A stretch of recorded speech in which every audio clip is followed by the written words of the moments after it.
Peace, everybody. I'm your host, Vina, and welcome to Confession Corner, a space for young Black adults are able to talk about mental health, self-awareness, and self-actualization. I am here again with one of my other favorites, guest stars here on the pod, a poet named Nate. How you doing? I'm good. It's a good day. It's a good day. It's so glad to have you back here. I missed you a lot. Likewise. I just see you every day, but I see you almost every day, but having a conversation with you is always lit. So I wanted to bring you back today just to have a conversation on a topic that I think that it fits you. I think it fits you and just the depth of it. What? And I'm excited. Yeah. Okay. Nate, please. So before we get into it though, I want you to just talk about yourself a little bit, talk about things that you've been doing as of recently, things you've achieved since the last time we talked to you. I think that was like December last year, maybe. I want to say, maybe. I'm not too sure. I want to say. Well, I'm a poet named Nate. I'm a producer. I produce poetry, music, film. I curate events. I got a book out called Anticipational Love Poems. I have 2 films out with Nia Jr. and Kirby Griffin. One is called A Black Girl's Country. The other is The Unveiling of God. The Unveiling of God is a part of the hip-hop and contemporary art exhibition. I went. That was lit. It's lit. It's in St. Louis right now. And then it goes to Germany next. After St. Louis? Yeah. So it's like a international, like it's hopping through about 5 different museums around the world. Okay, because I thought it was going to be in America again in like a different state. It go to Germany, then it go to Cincinnati. Okay. And then Canada, if I'm not mistaken. I thought it went to LA. Okay, never mind. Maybe speaking in existence, might let it go. Look, I want to see in LA. That'd be dope. But yeah, the film stuff is really good. They're all available on YouTube for free. A Black Girl's Country and Unveiling of God.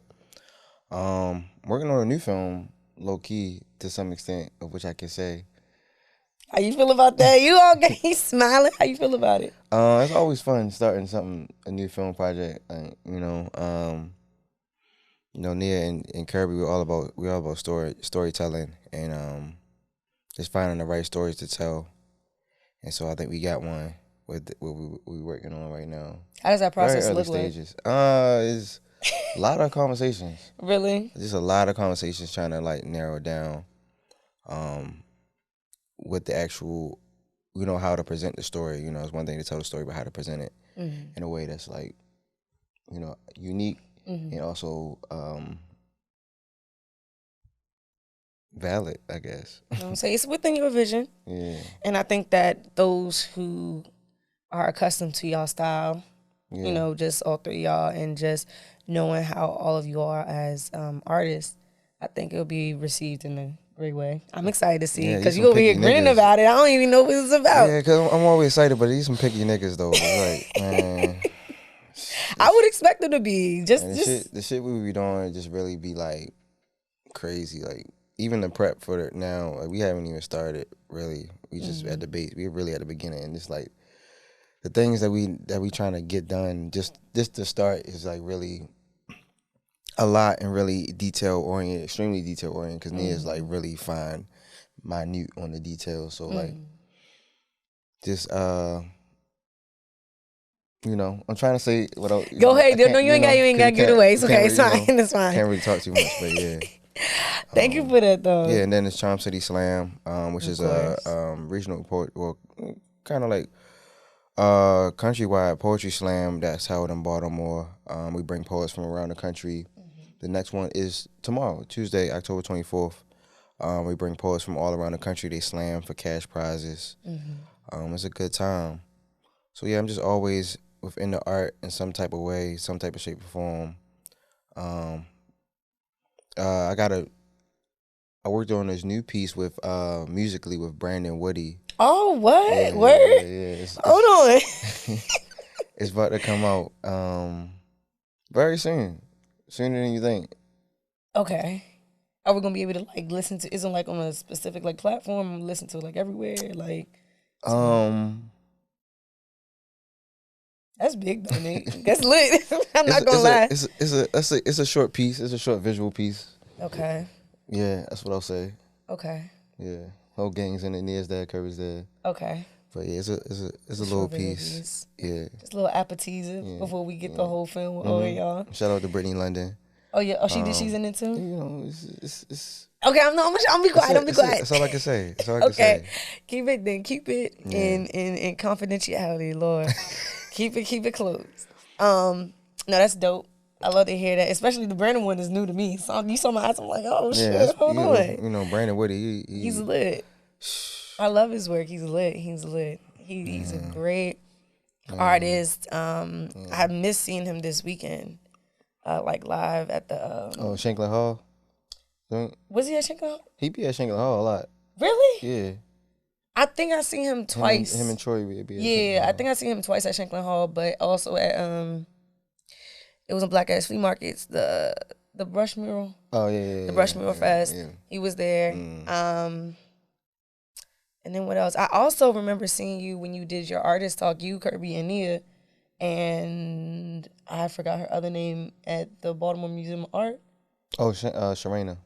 Yeah. How did you feel after that one? Because I seen you on stage. First of all, y'all was matching. I thought that shit was cool as shit. I'm like, is this cashmere, tan, white? Okay. I told you niggas is anal. This is really cute. We be so specific. It's giving not boy band, but boy band. We can say that shit. But it was really cute, really nice. So specific. It'd be so specific. Like we be in the group chat, like, what are we doing? How are we doing it? What's the theme? How are we wearing it? Like everything is very detail oriented with us. It's like we don't do anything that's not intentional, that's not on purpose. It's all thought through. Okay. For real. And how was that speaking, having, I'm pretty sure you've had many artists talk, but just speaking at the Baltimore Museum of Art about y'all works? It's dope. It's very interesting.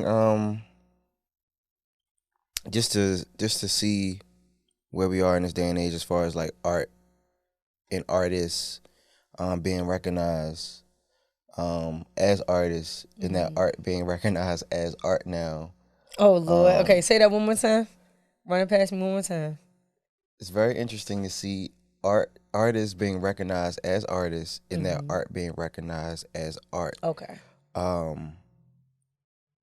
In the quote unquote community of art and fine art and contemporary art and museums and galleries and stuff like that. A lot of black art has been pushed into hip hop, which still is stems from hip hop with the graffiti and the dancing and all that good shit. But now you can't really draw that line or have that line in the sand of like, oh, this is black art or hip hop and this is fine art and contemporary art. It's like it's the same thing. You know what I'm saying? It's the influence is there. You can't really put too much of a label on it. Yeah. Yeah. I get it. We just find artists now, and it's dope to see so many local artists from Baltimore and just artists in the exhibition just like being highlighted and being seen as like fine artists and artistes, as you would look at, Picasso and all the others, Basquiat. That's all we had for a minute as far as that realm. Right. So it's like, Basquiat really opened us the doors for us to really be seen as, for artists. That's beautiful. Thank you, Nate. Wow, that's good. I like that revelation that you came to that. Yeah, it's cool. It's cool. Because I'm thinking, I'm like, art is as art, but you going in depth to it. I'm like, oh, okay. Yeah. Not a lot of people, not trying to say people don't see certain things as art, but it's nice to know that it's starting to get more recognition. It's nice to know that it's not just being put in one category and it has a different like type of paths and all that stuff. So that is good. I'm glad. Anything else? You have anything else you want to speak on that you've done, you did since the last time we talked? I know you be doing a lot. I do a whole lot. No, nothing I want to say. Nothing else. Nothing. Keep it in the vault, then. Yeah. Keep it in the vault. So, flowing into today's topic. Okay, what's the topic? You said it fit me. What's the topic? It fits you. I think it just fits you because of who you are in the conversations that we've had. Okay. And just you being so versed in like your vocabulary and just your mindset about certain things, especially when it comes to like self-awareness and just people in general. Today I wanted to talk to you about vulnerability. Okay. And how does that feel for you, especially as a Black man? Mm-hmm. Because I've heard different like stigmas and like ideas from people like, Black men are not supposed to be X, Y, and Z. They're supposed to be this type of way, or not too open, or not show your hand too much, or show your hand a little bit. It's okay. And especially coming to this day and age, we're now focused on more of like mental health and self-awareness, of course. So just seeing what vulnerability, what it looks like to you and how you perceive it, and then also how we're going to get into the depths of who and what makes you vulnerable and what you benefit from that. So we're going to get into it. Okay. We're going to dive. Okay. We're going to dive. Okay. So my first question to you is, what does vulnerability mean to you? Vulnerability is I would have to say just being open to yourself, Okay. like outside of anybody else being around you, whatever, like it's just you in the spaces. Like, are you open to your feelings, to how you really are, the situation you're in, your reality of yourself. You're not sugarcoating it or having some type of added perception. Is like, yo, this is who I am. This is what's going on in my life, and accepting that for yourself outside of everybody else is like, that's, I think, the first step to being vulnerable. Just like admitting to yourself. People be lying to themselves every day. They're living Every damn facades, day. but it's like, yo, when I look at myself, the things that I feel about myself, the things that I say about myself, is that coming from an honest viewpoint, objectively looking at oneself. And it's like, yo, when you look at yourself in that way, then I think that's being vulnerable. Because, we talk tough, but like, shit be going on, shit be happening. And it's like, okay, I can have this persona, have this outlook, but then when I'm within myself, or when I'm by myself, am I okay to like open that up and be like, yo, I'm not okay on this, or this is what's going on with me? You know what I'm saying? And really talk to yourself about that. So I think that's the first level of vulnerability. Yeah. I appreciate that. Have you ever had a moment where you had to be, you came into that realization like, oh, okay, I need to be honest with myself, or I need to be very authentic with my full self because I'm not happy in this situation or whatever place in your life?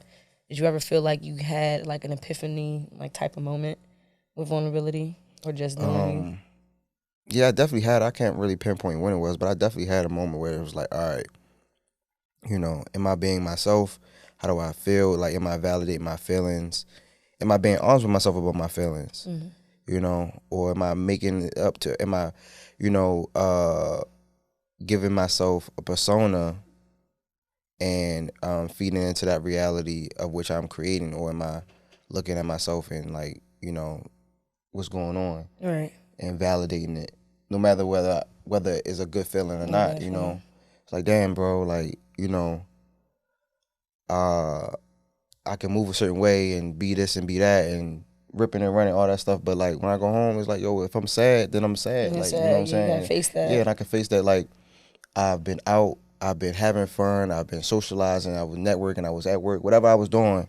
And I can come home and realize, bro, I've been sad all day, Right. And be honest enough to be like, throughout the day, no matter what happened, you could have seen me kicking, busting out in tears, laughing, but like, bro, it's a sad day for me. Right. And validating it for myself, and being okay with being sad. It's like, feelings are fleeting. I think all feelings are fleeting. And I think we just gotta validate them while they're there, because we know they're gonna be gone soon. So it's like, in those vulnerable times, whether I'm happy, sad, or in between, it's like, this is how you feel, accept how you feel, and just sit. Sometimes you gotta sit in that shit, Vulnerability is just sitting in your feelings. And sitting in it and actually like being okay with the truth. Yeah. Because I don't think a lot of people are okay with just like, okay, this is the truth, this is whatever. They'll fight it tooth and nail. Like, I think for me, I could say one pinpoint situation was my senior year of not high school, Lord, that was a long time.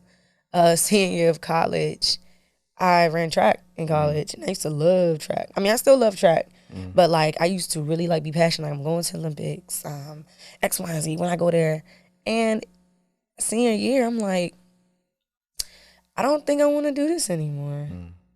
And I didn't tell my coaches that because I was getting paid. But, because no, get your money. But I think I had a conversation with my sister. And I had a conversation with my high school coach. And he has been a well of just affirmation, speaking life into me ever since I was in high school. And he loves track. And he had told me, he was like, he called me Reverend Jones because I was inspirational and shit. I love Coach Chris. Shout out to Coach Chris. But he was like, Reverend Jones, if this is not what you want to do anymore, you don't have to do it. It's okay to say you don't want to do it. Yeah. I don't know who you're trying to impress, because just thinking about the history of me getting into college, getting the scholarship, making those back at home like proud, like, oh yeah, you running track here, da, da, da. My coaches, my teammates, like, I kind of was like, dang, I really don't want to do this no more. And I really had to have that conversation with my teammates that I had lived with at one point in time. And sure enough, they kind of felt the same because we was all seniors. Yeah. But that was kind of like a truth that was hard for me to face about myself, because I was like, damn, I let people down. Yeah. I don't want to. I want to be still be perceived as this athlete at this D1 HBCU college. But at the same time, I was like, I'm okay, not really being so focused about being an athlete so much because of the status. And then when my coaches expect, and I was just like, ended the year pretty well though, but. At the same time, I was like, yeah, fuck no. I'm done with this. I'm done with this. I was like, and I was so, I think it hurt so much because I was so passionate about it. And I was like, damn, I really don't want to do this anymore. Yeah. Like, all my passwords in college was like, track is life. Like, I used to love, be passionate about it. But, yeah, I think that's something for me. I think you made a really good point about just sitting in your shit and being truthful with yourself, because not a lot of people are. And I want to ask, have you ever had to be vulnerable? Well, do you know a time where you really had to be vulnerable, whether it was in business or in like relationships or like love? Yeah. Are you open to talk about that? What's the question again? Have you had a situation where you had to be vulnerable in business or in like a relationship or love type of situation? I mean, if you're talking about love, that's all vulnerability. Is it really? Because not a lot of people are vulnerable when they're in love. Then they're not really in love. But then you gotta understand people's attachment styles too. But that's not vulnerability. Just because you're attached don't mean no. I'm saying dependent on your attachment style. Because if you have a secure attachment style, like I've learned about attachment styles, like there's secure, there's dismissive, there's anxious, preoccupied, and then like there's like avoidant. So me, I would see myself doing some self-work.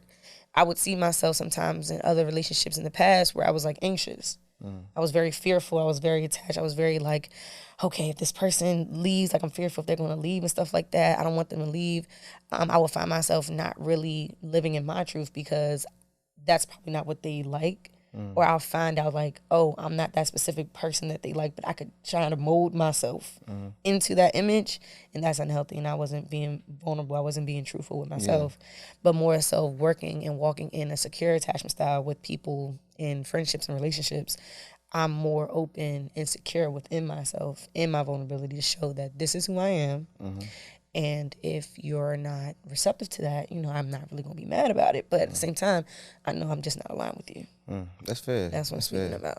But you know, if we talking about love, I'm vulnerable in that regard. Once we get there, once we get there, how long does it take you to get there? It depends on the person. It depends on the experience, the situation, how we moving, how we shaking, how we rocking. Like, you know, that's definitely. I keep a lot of walls up. I keep a lot of gates up. Keep a lot of fences, a moat, alligator, all that good shit. Oh my God, the windy trail trying to get to the castle. Oh my goodness, all the shit. But like, once we get to a point where it's like, it's either it is or it ain't. You know what I'm saying? Yeah. You know, like. We cool, we been hanging out, we been kicking it, whatever like that. And it's like, you made it this far, now it's either you want to sink or you want to swim. You know what I'm saying? And then you just got to be open. It's like, bro, let me, after a certain point, it's like, this is what it is, this is what I be going through. You know what I'm saying? Like, I'm having real conversations with you. I'm telling you how I'm feeling. Like, I'm getting really in as depth as possible for the level that we at, because you can't be intimate with someone and not be vulnerable. Yeah. You know what I'm saying? Like, well, some people are good at having masks too. I guess I want to say it's. I understand what you're saying, but at the same time, it's like, yeah, you can't be this type of way, and for some people they can. They could be very intimate with you, put up the whole facade. What they tell you, you never know anybody past, like, once 3 months pass, then you start to really see somebody, and it's like, all right, now I'm really trying to. You do. Yeah, yo, I tell women all the time, like, I ain't for that shit. Like, you feel me? You got, like, I think it's. I don't want to say, okay. I will say I know people put their best foot forward. Fuck the best foot. And, like, yeah, no. But you gonna come out the gate telling them like X, Y, and Z. I'm not what it is. coming out the gate telling them nothing, but I'm coming out the gate acting like how I be. Like, you know what I'm saying? I'm that I understand the representative shit, like, but like I just try to, like, first date, I'm trying to be regular. Like, Where you taking them on the first date, Nate? Huh? Where you taking them on the first date? When I'm taking them on the first date, it's gonna be an activity. Okay. It's gonna be an activity. I feel like dinner is regular. Dinner or any type of food thing is regular. So it's like, unless I'm taking you to get something to eat in a place that you've, like, never been or has an experience involved and shit like that, it always gotta be like an activity involved in the first date. Thought provoking. Yeah, because this is about thoughts right now. Like, we on the first date, I know you look good, you know I look good, or we interested in something. Is like, so now first couple days I'm trying to pick your brain. Now I gotta know if you smart enough. I was gonna wait where you say something like that. Oh, are real. You dumb? Are you? Like, I like smart women. I like alpha women. I like women that's smarter than me. I like women that teach me something, like, you know what I'm saying, and vice versa. So I'm picking your brain. I'm trying to figure out what, you know, we can have. Let's have a level we can have. You know, I'm trying to have conversations. I'm trying to be vulnerable.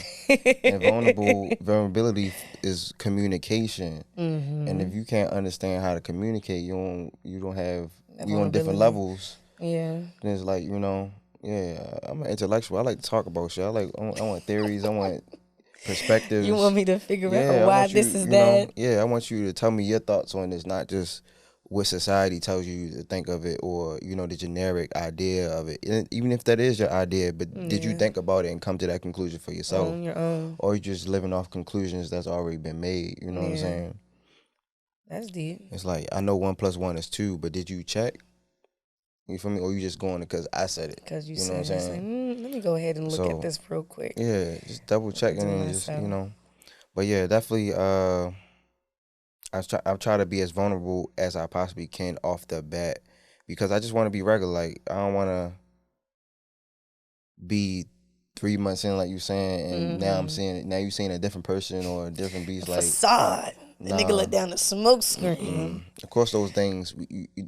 You could tell though. I think I could tell when somebody's faking the funk. I get a feeling in my left shoulder, my left side. I'm like, something's off here. I don't know about this, because I think for me, an unspoken type of I want to say power or just essence that I have about myself is I'm able to, like, really, like, reflect stuff in people. So if I feel as if, like, you being fake, I'm like, so what do you mean by that? Are we going to really, like, I'm going to really get into your ass just a little bit just to see if that's really how you are, or you're just, like you said before, just conclusions that's based off of society. First couple of dates is important.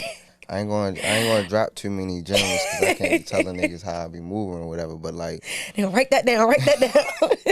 The first couple of days is like, you gotta. I feel like,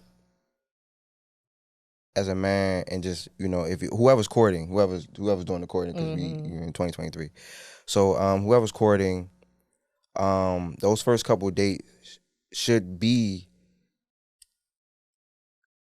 things, experiences, and settings where you have no choice. Like, you can't hold on to this facade. You can't hold on to your representative. Like, I have you know what I'm saying? Like, I'm taking you places where you have no choice. I'm gonna see who you are. I'm gonna bring it out of you. By the end of this day, I'm gonna know. Like, you know what I'm saying? We're gonna see how your perception is. I think that's important, because a lot of people be like messed up.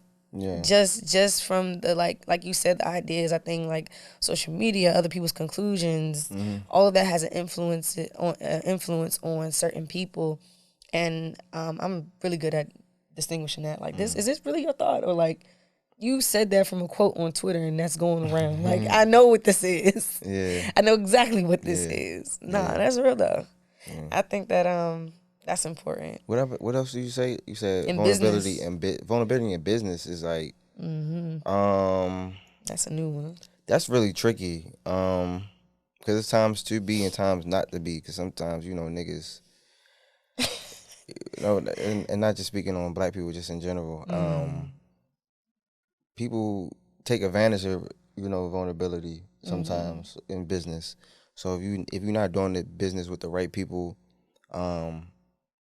then being vulnerable can be a negative thing. Okay. You know, because people will take advantage of your shortcoming, you know what I'm saying, or whatever it is you're feeling. Right. So it's also to be mindful. But when you work with people, we work with your friends, like, you know, we do at Black Ass Flea Market. Love it. You know, shout out to Black Ass Flea Market. Shout out to Black Ass Flea Market all the way. You know, when I work with them, I can be extremely vulnerable because I know they ain't gonna hold that against me. They not going, you know what I'm saying? It's all revolved in solutions. Like, you know, it's family there. And I think that is a beautiful example because they're not going to make you feel as if, like, I think in business, being vulnerable in a sense is just showing what type of product you have or what your brand is or who you are, and really being steadfast in that, so people could be like, oh, okay, this is really what you about. I feel like some people in business, being vulnerable in business, they're like, yeah, I got this and I got that, and try to make it not what it is. And even if you are trying to fluff it up or give it some type of like heightened experience, sometimes it's not that. And I think people in business, being vulnerable in business, need to be honest about their product. Yeah, they need to be honest about their product, their brand, what they're presenting, in order to get the most honest responses or attract the most honest brands or affiliates or whoever. That's valid. Because that's what's needed. That's valid. That's it. And I think at Black Ass Flea Market, they really listen.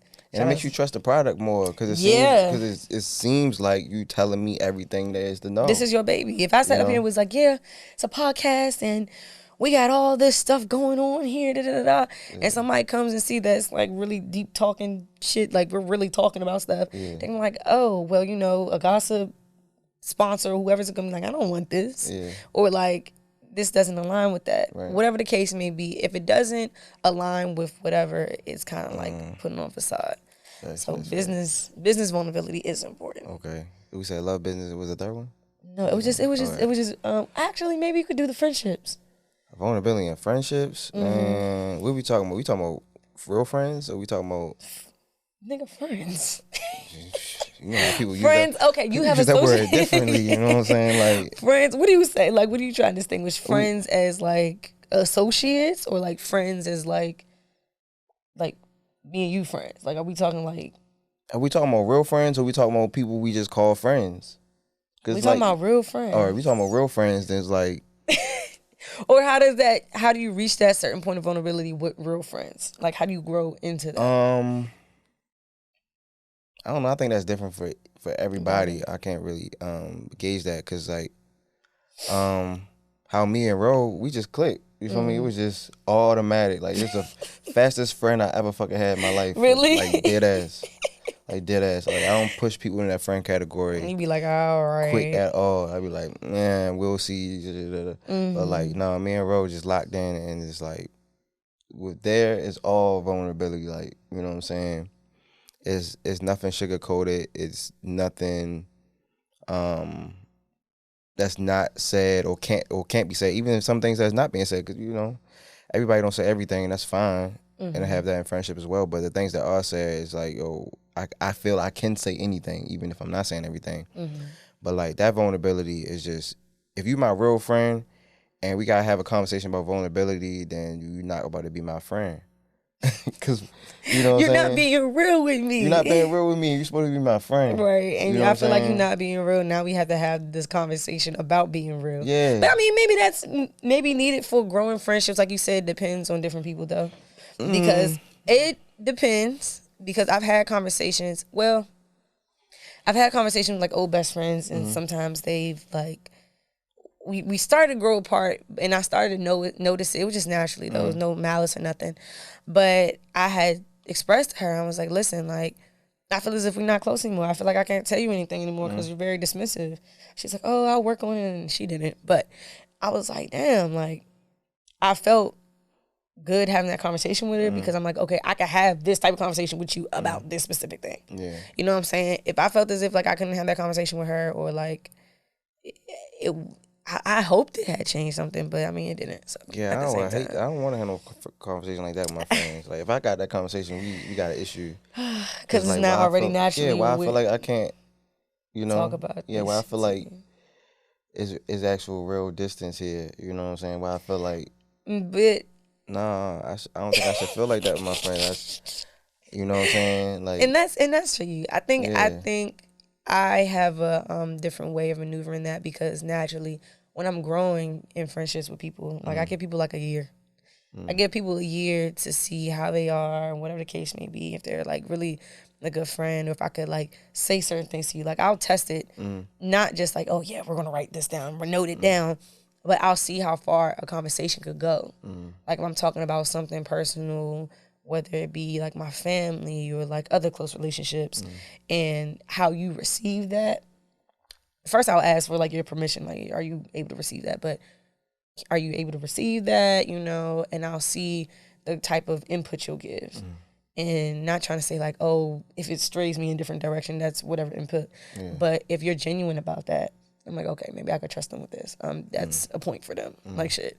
So for me, it just happens. I really don't want friends. You said this a lot. Why don't you want friends? Like I'm a self-contained nigga for real. Like I'm good. I'm you know, I love being around people to some extent, but like I'm great alone. You know, and I love my alone time. I love being by myself, and like the people that have come into my life that I call friends have come into my life and they become my friend. I'm not looking for friends. I'm not looking to add on to people. You know what I'm saying? Like that's not my goal at all. You know. People just come into my life, you know, like you and Ro and Sola and Bree and all the others, Yana and such so and forth, and they've just fit and it works out, you know what I'm saying? And it's like, oh, you're my friend, but I'm not out here like, I mean, you're my friend, picking friends and shit. We not in kindergarten like, who wants to be my friend? Like, nah, I get it. like you fucking with me or you not, and like I'm not about to vouch for me. You know, I'm not about to say, this is why you should be my friend. This is why you should love me. Like, no, my nigga. Because you already present yourself. Yeah. And that's enough.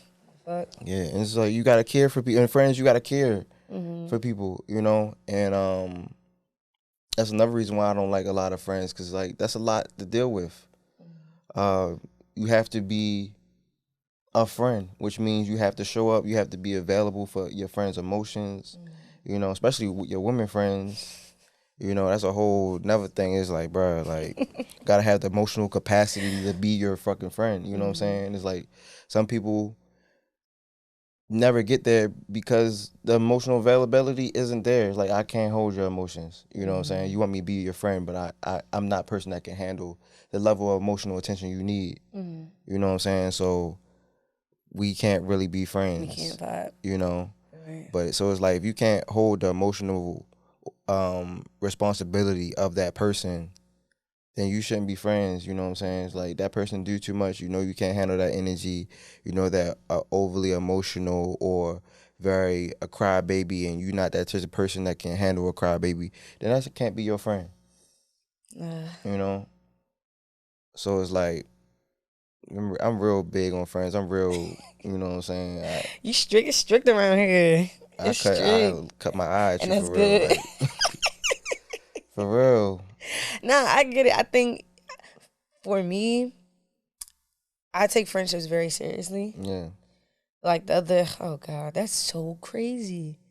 The other day, I really had to tell one of my guy friends, like, I'm gonna have to take a step back from this because I don't feel valued within this space. And it was a situation that had happened, and it's not like I hate him or anything, but at the same time, I'm like, my other male friends don't treat me like this. They don't. This situation would have happened with them, and they would have nipped this in the bud with whoever else had the problem with me or whatever the case may be. And it kind of hurt my feelings, Nate, that I wasn't chosen. That's crazy that this is aligning with that conversation. That's not my friend. And I got so upset about it. It really hurt my feelings. I think it only hurt my feelings so much because he really like expressed how much he valued our conversations, our friendships, for even the little time that we had showed up for each other in different spaces. And that shit like really like broke my heart. I was like, damn, I'm over here being like vulnerable with your ass. I'm over here talking to you about certain things. Like we having phone conversations about real stuff. You exchanging things with me. Right. You know what I'm saying? You trusting me with certain information. Right. And then yet you go around and like do this dumbass shit. I'm like, yeah. Yeah, tough times. That blew the hell out of me. I was like, fuck. But I mean, that also gave me more perspective of like how I want to be treated in relationships and like friendships. No, for real. Especially when you talk about what's it called? Friends of the opposite sex, for real. Like, first of all, people can't be friends, platonic friends. Like, I don't like how people try to make it seem as if like you a man, you can't be friends with a woman. You can't be friends with no woman. It's like you can't be friends with no fine ass woman and not want to fuck. It's like, why? Like, what? Why? I think it's just because some men don't have that type of boundary, or they're not open to it. Like, it's like more of the flesh rather than deeper. Yeah, which is understandable, but at the same time, it's like every woman that you think is beautiful, you're sexually attracted to. Like, I know a lot of fine ass women that I'm just not sexually attracted to. Like, right. You look good as shit, but I don't really want to fuck you. I don't mean, you know what I'm saying? I think I have like a few. It is like if you can't have that discernment, then it's just like, okay, you a little creepy. You good? Yeah. Nah, I get it though. Cause like those friendships be the real ones for real. Like, cause you need that perspective. Like, my day one Kayla, she been my best friend for like damn near 15 years for real. And she just had a baby. I think like 7-8 months now. Congratulations to her. Yeah, her and my man's Tyler, they doing well. They doing the family thing. But like, I've navigated women so much better than I would have. Cause she gave me the inside. She gave me like she gave him the inside scoop. Like, yo, this is how, you know what I'm saying? Even with growing and developing that friendship naturally, it's like I've learned how to deal with women. Mm-hmm. How to navigate certain things. I'm still working on it in other ways and shapes and forms, but like there's so many things that I already like just understand and can push off. Cause like as men, we don't think like how y'all be thinking, and a lot of that shit really don't be fucking matter. It be like, I don't give a fuck about this shit, but she does, so it's like, all right. So I gotta make sure that I'm coherent with that. Right. I gotta make sure, okay. And like Kayla helped me, like, this is why she feels this way. This is why this is I know you don't care because it really doesn't make a big difference, but in her world, it does. This is why this And shout like, all right, bet. So you just learn those things, those nuances, and how to show up for women. As a man, both platonically and romantically, for real. And that takes a lot of vulnerability. I was gonna say, does that take down the walls that you got up? Yeah. Nah, yeah. Do you feel that's like a black man though? When you hear the word vulnerability, or if you are with other black men, how is that received? Because I've noticed, or I've heard conversations actually with like some older black men. And they'll be like, vulnerable? I'm not showing her that. I'm not giving too much emotion. I'm not doing this and the third. I'm not letting these niggas see me like cry or like talk about this shit with niggas. I'm gonna keep that shit to myself. And I'm like, okay, if these men are supposed to be your friends, you know what I'm saying? Like, are you gonna talk to them about some real shit? Like, aren't you supposed to be okay with talking to them about real shit? I just want to hear your idea, because you are a black man, specifically how you talk about vulnerability around other black men. Like, are other black men around you receptive to that, or are they like kind of like reluctant? If they not, they pussy. Okay. And you heard it here first. given the setting, of course, like, you know, if I'm with my niggas and shit like that, men I trust, then it's like, all right. If I'm not with niggas I trust, then it's like, nah. I'm still from Baltimore. I still got to walk on these motherfucking streets for real. Like, you know what I'm saying? It's just certain ways. It's not like niggas in Baltimore don't want to be vulnerable or whatever the case may be. You just, most times you can't, and oftentimes, like, it's very few circles of men that you have around you that you can really, like, be that switch off. Because, like, you know, when you walk out the door, you gotta keep it on. You know what I'm saying? You gotta keep it on. You can't. You gotta know what's going on. You gotta be vigilant. You can't be vulnerable. You know what I'm saying? Because it's not even in a negative way, but you outside. You know, anything is possible. Anything can happen. You gotta be prepared. Like, you know what I'm saying? Vulnerability is a weakness when you're moving in the world. You know what I'm saying? Because it's a game, it's a hustle. Everybody's trying to hustle somebody. You know what I'm saying? Whether it's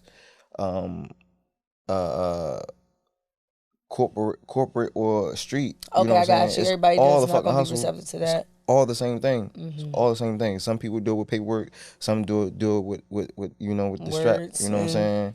So it's like, it's all the same thing. So it's really just about finding that space. So it's either having a couple homies that you know that you could talk to that is vulnerable with, or with your lady, or a woman best friend that you know that you can talk to and be vulnerable with. You gotta let it out, even if it's none of them. If it's a therapist, you feel me? Yeah. Definitely go to fucking therapy. Go to fucking therapy. Go to therapy for real.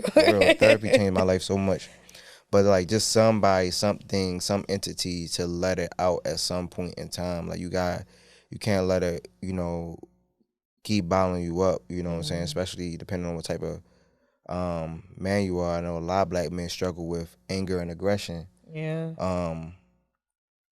And it affects you in a lot of way. You know, if you're being vulnerable in this moment, that's why, like, niggas like, you always so cool, you always so chill, or like, because I'm naturally aggressive, and you feel me. You got a little toot on you. You got a toot. I had some anger issues. I'm still working through some anger things. Still working through some violence things. You know what I'm saying? Like,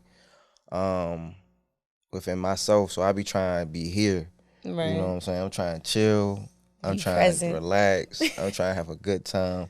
I don't want none of that shit. Nothing. I don't want to get angry. I don't want to get upset. And I don't want to get violent. You know what I'm saying? So it's like, let's be chill. Nate, you never can I see it. Huh? I don't think I could ever see you being. That's the good thing. You should see that and never think that. You feel me? It should never. Should never be a thought. You know what I'm saying? Especially, again, moving around with women and being around women a lot. Like, you gotta be, you know, safe and comfortable. No, like, safe and comfortability. You know what I'm saying? I'm big on safe and comfortability. You know, I don't want women around me and not feel safe and not feel comfortable. Because first of all, I want to feel safe and feel comfortable. And then, so I can only imagine how, you know, a woman being out with a man, just needing that safety and comfortability to be in themselves and to be vulnerable. You need to be safe and comfortable to be vulnerable. Because if you're not, you know what I'm saying? You know what I'm saying? Especially, real bad. Like, especially as you trying to get some pussy or something, it's like, my nigga, like, she's not even comfortable. She is not relaxed. Comfortable this whole day. She ain't been comfortable with this whole day, my guy. She is not relaxed. You know, she ready to go home. She ready to go home. Nah, I get it though. It's so. I'm so glad you said that, because there's some men that really don't really take that into consideration, or they don't take it so serious to a point where it's like, no, like, I need to make sure you're safe, so I can feel safe, so we can feel safe. Like, even the simplest of things. I had one man tell me, we were walking on the side of the street and I was walking on the outside. And I was like telling him, like, no, you're supposed to walk on the inside. I guess he didn't know, or whatever the case may be. But at the same time, he was like, why I gotta walk on the outside? I was like, you was never taught that? He was like, I mean, I would see some men do it, but you know, why am I about to talk like him, Lord? I'll expose what this is. He was like, but what if I get hit? I was like, what? What if you what? And like, I've had, especially you have had men, especially who recently, like, I've learned better. But, like, friendships and men that I have friendship with and, like, romantic, they'll take me from the other side of the street and move me. I'm like, all right, my bad. Yeah. I'm sorry. That's my fault. The door, don't touch the door. All right, cool. You know? I'm like, okay. I feel safe here. I feel taken care of. I feel like if anything happens up in here, especially with conversations. And that's basic nigga shit. That's basic. It's basic as hell. That's basic nigga shit. It's like, basic. It's scary because, you know, like, I've courted women on some casual shit, you know what I'm saying, with they like, oh, you know, you looking for a relationship, you trying to wife me up and da-da-da-da, or get those feelings and get those sentiments. And it's like, baby girl, it's regular. This is supposed to happen. It's regular. I'm supposed to make you feel safe. This shouldn't be like me doing these basic nigga shit shouldn't be like, oh, I really like this guy because he's open doors. He makes sure I'm on the side of the street. He's a gentleman. He asks me how I am. He looks me in my eyes and oh my God, never had it. Like, yo, what? That nigga ain't doing that. That's like, you know what I'm saying? That's just as basic as paying for the first date. You know what I'm saying? That's the same thing. The same thing. You know what I'm saying? How has my next question for you is, how has being vulnerable benefited you? It benefits me personally because it keeps me sane, it keeps me regulated, it keeps me within myself. Cause I'm never lying to myself. I know, you feel me? It's nothing you can tell me about myself that I don't already know. And I don't already think is valid. Even the negative things, you feel me, I am aware of, and I know they're valid. And I'm working on them, you know. So it's like, what's the question? How has being vulnerable benefited you? Oh yeah, so it benefits me because I'm living in my truth. Okay. You know, I'm moving with the perspective and the reality that's as honest as possible with myself, you know. So the decisions I make, the way I think, the way I process things are all based upon a reality that I'm actually in instead of reality that I'm creating and making up, you know. So it just helps me navigate, helps me have that, make those right decisions, you know. Because if like I feel some type of way, I say I'm sad today, and I don't acknowledge that I'm sad, then I might make a wrong decision, and now I'm, you feel me, uncomfortable or have an attitude or getting upset or whatever case may be, because you displace it somewhere I'm displaced it somewhere else, because now I should have just stayed my ass home and just chilled out, watched the movie, you know, cut back or whatever like that, to just, you know, sit in my sadness. But no, I decided to like tell myself, oh, I'm not sad, let's go do this, da-da-da. And now I'm like reacting to some bullshit that happened. You know what I'm saying? When I just should have sat my ass home and realized I was sad and like, and dealt with that truth. And dealt with that truth, you feel me? Because if I'm not, something I saw the switch happen in your eyes. What? Please. What, man? But that's also a negative thing about vulnerability, because like, yo, a nigga catch you the wrong day and it's like, yo, now it's some shit. You know what I'm saying? Now it's some shit. But I mean, certain things you can avoid only but so much. Yeah. You know what I'm saying? And I think just having certain like coping skills, techniques, or whatever the case may be, assists with that. But it's all within like how you creative with it. And I wouldn't want you to be in this situation.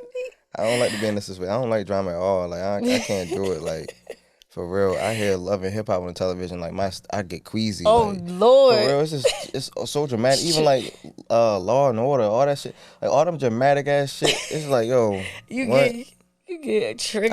I can't watch this. I don't want the drama. You don't like that and being in that atmosphere, and that's understandable. It gotta be very surface level drama, like all that bullshit. Like what? Like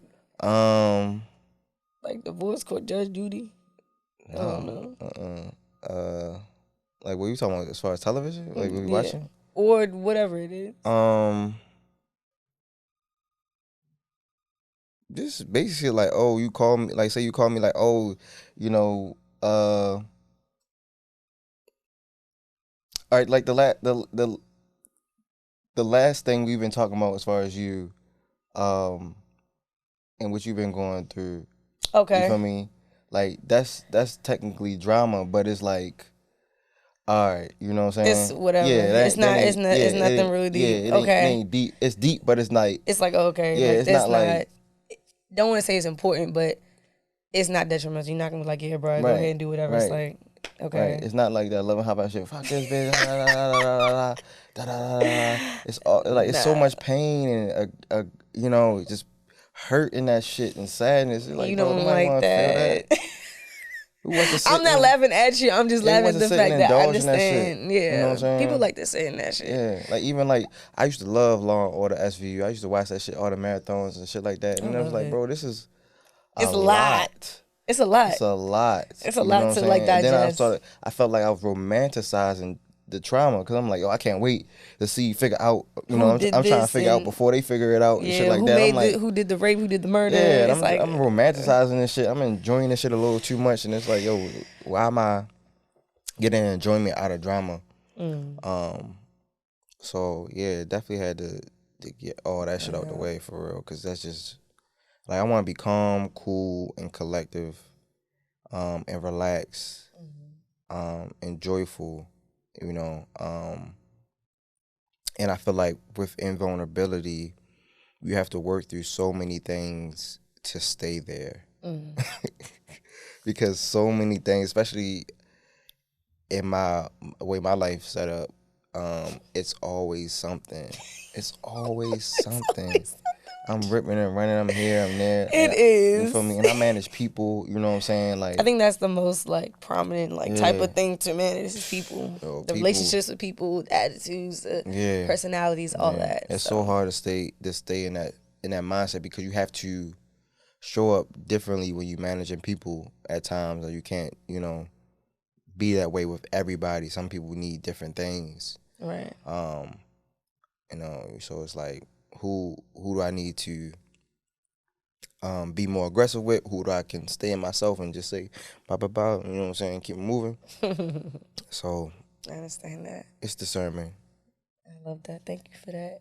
So we came to the part of the show where I asked you this question that's gonna get you shook. Oh shit. A little bit. We talked about, I don't like to shiver. Please, you're not going to shiver, Nate. Confession time question. Okay. The question I have for you is, what or who is able to make you feel the most vulnerable? What or who is gonna make me feel the most vulnerable? Who makes you feel the most vulnerable? And how does that like make you, like, what is the outcomes from that? Whether it's a space, a person, a type of coping skill, practice, whatever it is. What makes me feel the most vulnerable? Yeah, or allows you to be most vulnerable. Well, a couple of things. One, my house. Okay. I can deal with that. Yeah, I'm definitely vulnerable in the house for real. Like, that's my space. I feel like I can do anything there, you know. That's your sanctuary. Yeah.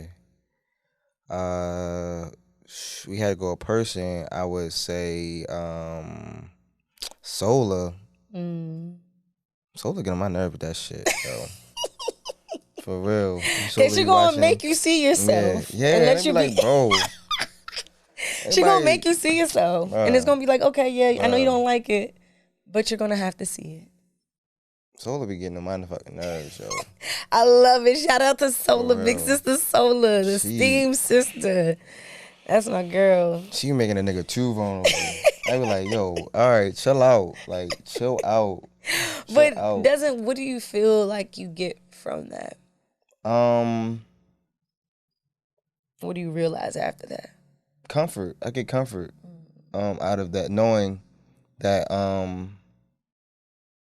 somebody understands that, and they can tell you that that's okay, that you're still good. Like, you know what I'm saying? Like, Solar damn near had me crying in front of a hella fucking people one time. Like, luckily nobody fucking noticed. For real, like 1 or 2 people noticed. Yeah, it was crazy, and it's like, yo, nobody told you to do that. You know what I'm saying? Nobody told It's you. so simple. It's an underlying power. Yeah. But I felt even more comfortable with her, just knowing that she understands, she hear from me, and she can deal with my shit, and knowing that my shit is valid and my feelings are valid within it. You know what I'm saying? So, because there's a lot of things, just as a person I'm working through, because I I'm a loner. Like, I like to be myself. Like, I don't need people to know who I am. I'm not in this shit to be famous. Like, all that shit. Like, I barely post on Instagram as it is. Like, I need to do better with that. Like, outside of like promotional shit and stuff like that. But me, myself, and people getting a sense of me. Like, I really don't care for. Like, I'm not here to be known. I'm here to do the art and go home for real. So that's definitely a struggle with me, trying to find that balance of like, showing myself enough. Cause I don't really care to. Roby in my ass about that too. She's like, you gotta talk more, you gotta show yourself more. Just a little bit. Even so it was like, she was like, you lit as shit in person, but you born on it. So she was like, I don't even watch your story because I don't. It was like, all right. There's nothing there, but I mean, that's it. To know you is to love you, but then also depends on like the type of access you want to give. And I'm not against it too. Like, I feel as if you, not so much for the attraction of people, but just for the attraction for your art and what you have. I do believe like having that type of outreach to people is going to make people feel like, oh yeah, I'm gonna go to him. You know what I'm saying? Yeah. And being the type of artist I am is very fucking vulnerable, even on the surface level. Yeah. Because like, I'm so accessible. You feel me? Like, you know where the fuck I'm. Like, you know where I'm at. Every Tuesday. You know where the fuck I'm at this day, that day. Like, you can look and find my schedule. You can pull up on me at any time. You know what I'm saying? Like, I'm accessible. I'm a little too accessible. For real. Like, we know where this man is at. So like, the vulnerability of people just being aware of what I am, who I am, where I am, and shit like that. Like, it's just not too much for you, but is it like kind of like, all right, I think I just want to keep it right here. Yeah, I see why like niggas like Frank Ocean we just be like in the cut for real. Cause it's a lot. Like, even with cause the thing I love about Baltimore is it don't matter who the fuck you is. You feel me? Like, you still here with everybody else. Like, all that other shit really don't matter. Like, you walk down the street, you guaranteed to run into somebody. That's somebody. That's really that nigga. That's really that woman. That's really doing that big thing. You feel me? Like, but you still regular as fuck. You know what I'm saying? So, I still feel regular. I still feel like how I always felt. You know what I'm saying? I don't feel famous. I don't feel like popular or all that other bullshit. But it's like that is there. I walk into places and people know who I am. And I don't even know the fuck they know who I am. I didn't even know they knew who I was and shit like that. You told me a story about that. Yeah, it should be creepy. It should be creepy. Like, you having a whole conversation with me, you knew who I was the whole time and didn't say nothing. Like, huh? Like, it should just be weird. But then also the people who do speak and be like, hey, what's up? I love your work. Da, da, da, da, da.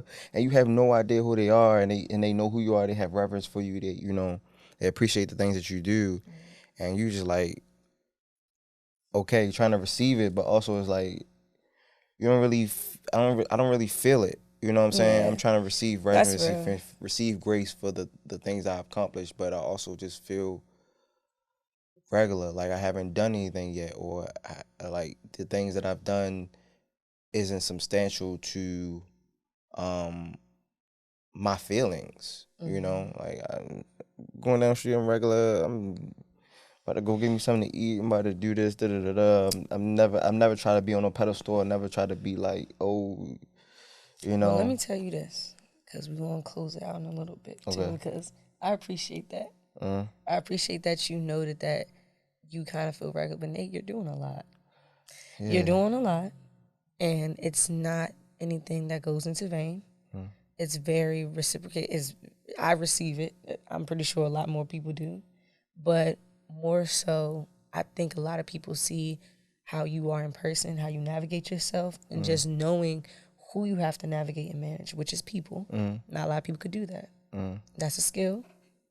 And that causes you to be very interpersonal, even when at certain levels or whatever the case may be, it causes you to be interpersonal. And like a lot of people cannot do that, like I said before. So give yourself some grace. Like you do well. Thank you. You do. I navigate people too. I'm a whole social worker. Like that's just hard. It's hard. Right, it's hard. So people seeing that, they're amazed by it. Some people could be a little jealous. Some people hate. But at the same time, majority of people are amazed by it because it's difficult to navigate people, to even be open to people. I'm pretty sure there's other people who are avoidant and just don't want to deal with people at all, but want to be an artist. You know what I'm saying? And you have to break that type of code in order to progress, in order to achieve the stuff that you have been doing. Plus all these films and stuff and all these collaborations, it seems to me that you're vulnerable to a point where you understand that it's a part of your success. Or it's a part of your success, it's a part of your progress. And I appreciate you for noticing that. I just be trying to do what I need to do to finish the art and go home. I'm trying to do the art and go home. You know what I'm saying? I have a real life. Yeah. You know what I'm saying? And I think I love it. And it's very small. It's not small. Well, my real life is very small. You in my real life, you know how small it is. Yes, but I think it's okay. I don't want to equate small to less in value. Oh no. Okay, but it's small and it's small. Yeah, but it doesn't equate to less in value. No, it's very variable. My core is valuable as fuck. You feel me? Like your life is lit. It's a lot of millionaires. It's a mix in my of core. An episode of Insecure in Atlanta. Hey, yeah, I've seen it firsthand. Nate, I'm about to close this out with you. I really do appreciate you coming back. Can I get a hug? Of course. Oh, I'm going to scratch across. Of course, I'm happy to be back. You know what I'm saying? I was itching to come back for real, especially in a new setup. You know? Yeah, you love it, huh? Damn, she upgraded. I ain't get the podcast with the upgrade. And now you have it. I'm glad you have it. Yeah. Thank you so much for coming. Of course, thank you for having me. So this has been Confession Corner with Vina and a poet named Nate. Yes. We will catch y'all next time. Peace.